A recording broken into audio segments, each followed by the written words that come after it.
আর আবহাওয়া তুমি তো দেখছো কি অবস্থা, সবাই ঘেমে সাহান, বাড়ছে গরম ঝরছে ঘাম, যাচ্ছে দিদি আসছে রাম।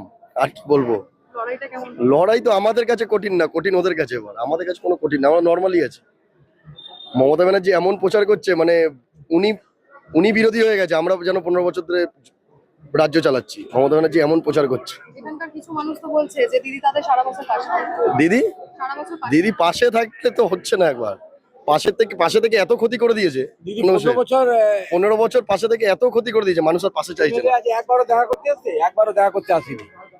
বলছেন পাড়ার লোকের কিছু হলে তো পাড়ার লোকই দেখতে আসে। তা পাড়ার লোক আসছে কোথায়? ওকে তো দেখাই যায় না। দেখাই যায় না। ববি হাকিমকে দিয়ে প্রচার করছে, মানে বিয়ে করেছি আমি, বউকে জল খাওয়ার জন্য কেউ, ব্যাপারটা বুঝলেন? আমার বিধানসভা আমি প্রচার করছি না, ববি হাকিম প্রচার করছে। তাহলে বুঝতে পারছেন? আর কি বলবো, কিচ্ছু বলার নেই, যেটা হবে ভালোই হবে। রাম আসছে। Thank you.